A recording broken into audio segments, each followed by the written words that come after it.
Ova tema najstrašnija američka oružja nisu olovka i nalozi američke vlade, nego su oružja koje zazivaju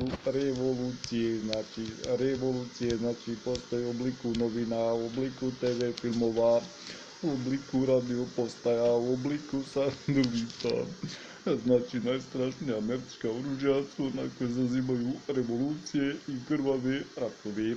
Svijet je pun revolucija već desetljećima i Englezi, Francuzi, Ameri svi koriste revolucije kao svoj način postupanja ili pravljenja promjena.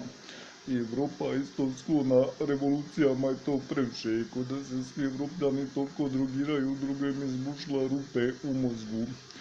Znači, trguje se i oružjima koje zazivaju revolucije, kao što su masovni zvučnici, radio postaje, sateliti, letjelice, antene.